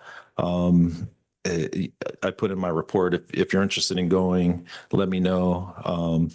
And Quinn, even if 7 show up and we're not conducting business, it's okay if they go to the award ceremony, maybe not sit at the same table, right? Don't discuss business, obviously, but theoretically all 7 could show up. It's going to be a great night. We've expanded the awards for police, fire, Men of the Year, Public Works Person of the Year, Support Staff, Employee of the Year. So there's those awards have been added to kind of add a little bit to the flavor and recognize some of our great employees. But if it's amenable, I was going to purchase a city table, then at least one, and it'll be first come, first serve if you decide to come, and then the rest. I plan to buy a ticket myself, but we'll have that one table. And I was hoping that at least 5 of the folks that were going to get awards, who I know all the awards winners, maybe we could give them the table for, being recognized. So anyhow, that's what I've got. And let me see anything else. Just welcome Kelly again, again, super excited, for her, and, just really, excited, her demeanor. I just love, the calm nature, and just sort of, it's going to be okay. It's all good. And, so yeah, it's nice to have her on board, and, somebody that's committed to be here. And, so I think, I'm a little embarrassed, about our vouchers today. So clearly we need the help, right? Jeez. So, not what I wanted to see on on our first meeting, but I will say that's the only time. so hopefully it can only go up from here, Kelly, but it's normally much smoother than that. But anyhow, but it goes to show you that, we have some holes in, some of our processes and we can acknowledge that, but there's always room to get better, and just excited you're on board, and just welcome from myself and council, of course. Thank you, sir. And I know we've been doing staff reports. If you'd still like to hear those. Council, would you like to hear staff reports? I read them. Yeah. I read them too. You read them too? Yeah. We all read them, so. But if you've Unless anybody has a burning desire that Yeah. there's something they want to speak to Or tonight. something new and exciting. Yeah, anything. We've got audience out here and they haven't read it, so. Yeah, that's they true. don't know what you've been up to. Just two quick things that have developed, or one quick thing that developed, but 507 is a blue Dodge Durango, the vehicle with the windshield replacement, and it caught a rock going down the freeway. And so the window had to be replaced. And then we got news today that we have a gentleman that his official court date to accept the plea is in a couple of weeks, but he just pled to a robbery case. He'll be getting 16 years. So All right. Yeah. I was waiting for the head nod that it was my turn. Sorry. It's your turn. So I did print off some response and training data for you guys. Year-to-date call volume is 1,175 emergency incidents, 154 of which would have been in the last 13 days. So when I do my presentations, we kind of do that 2-week mark and then try to give you the year-to-date. But we did this go around as just wanted to give a quick breakdown just to see where our volume's at. So in the last 13 days, I responded to 4 working fires, 106 EMS incidents, 19 EMS no transport incidents, which would be a call where transport wasn't the intent. So whether that's a law enforcement standby, cutting somebody's ring off their finger, whatever it is, it was a EMS call that wasn't really intended to be a transport. Well, yeah. Yeah, cat out of a tree. Yeah, I don't know so much. 4 motor vehicle accident responses. 5 service calls, 15 good intent or canceled en route calls, and 1 false alarm. And you guys get to hear about every week. I'm a big proponent of training. We've been really building up a robust training program. So our year-to-date training hours department-wide are 1,410.5. Got to get that extra half hour of training, 162 hours of which have been the last 2 weeks, with 62 hours being fire focused, 12 being EMS, 30 hazmat, 27 tech rescue, 25 EVIP, which is emergency vehicle incident prevention, how to drive an emergency vehicle safely, 5 hours in leadership, and 1 hour of other, which I was trying to figure out what that other was. But that's what I have for to be determined on the other, but that's what I have unless there's any questions. Thank you, sir. Questions for the chief? Very good. All right, Thank you. Gwen. All right. Kelly, I don't know if you want to make a report. You've been here a couple of days. One day. Hey, One day. Today was my very first day, so I have nothing to report just yet, but I think I have some good ideas for how to make sure that the vouchers are coded correctly. Yes, you found out today. It's like, oh, wow, there is a job. It's gonna keep you busy. All right. Cuss. Yes, I wanted to update on well 7. Picotti will be in either this week or the first of next week to scrub and bail the well casing. That's where they bring the machine and they run a brush. They clean the sides, everything that falls down to the bottom, then they bail that out. And the project will include all new parts, 8-inch casings, new shafts, new brass bearings, new pump, and a rebuilt motor. Total cost for materials is $90,000. So that's the estimate we had was 800. So we're saving some money there. The retaining wall on Dayton and Crescent is scheduled for repairs next week. We are removing the cinder block that is about ready to fall over and replacing it with ecology blocks. We had an engineer's estimate of $220,000. Our costs should be about $12,000 to $15,000. So we'll save some money there. We contacted the Public Works Trust Board regarding the digester pipe failure. We're asking for $250,000 to help make that repair.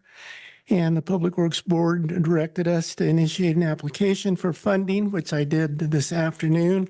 And Yakima County, City of Sunnyside is considered a severely distressed. And they offer a 50% grant funds, but they don't necessarily guarantee them. But the board does have a policy in place to prioritize grant funds for emergency projects in severely distressed areas. So we have a pretty good chance of getting at least a 50% grant for that repair. We're working with Catholic Charities to try to bring a completion to the Allen Road project. That one is, there's some deficiencies in the sewer main, so we're trying to work through those. And we're also working with the charities on a new development on Outlook Road for approximately 150 new homes. We're scheduling a meeting with Dr. Martin for the Swan Hill retaining wall failure. Working with HLA on the pesticide cleanup at the airport. We have some funding that we had in place, but it's going to expire the 1st of June. So we have a lot of ground to cover in a hurry. And then the Vector truck at the last council meeting. Thank you. We presented the new Vector truck purchase, and council wanted to know what the value of the old Vector truck is. And that Vector truck is a 2006, and it has 107,149 hours. It has 143,938 miles, and it's valued at 25,000. Trade-in value is 15.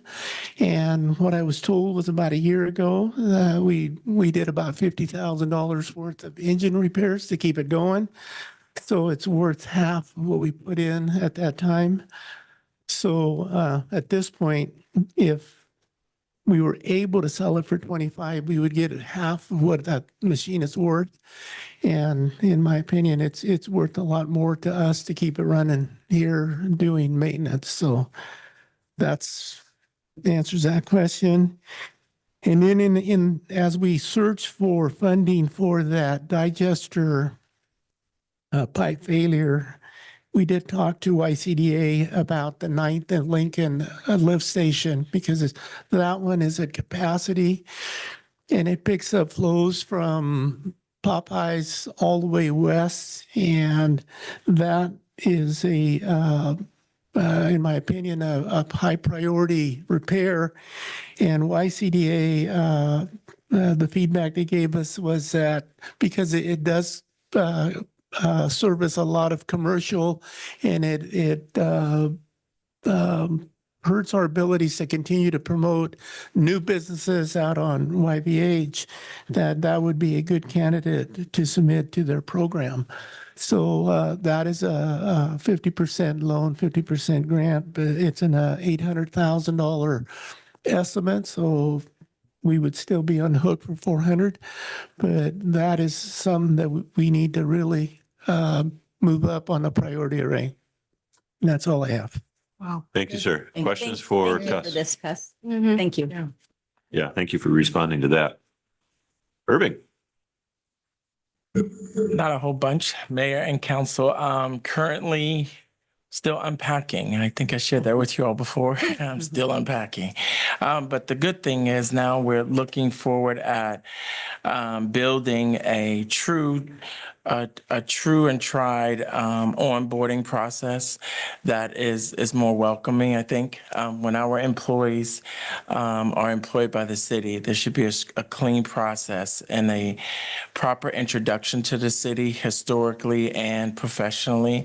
So that's a big project, but it's in place and I like it. It feels good. So Kelly's one of my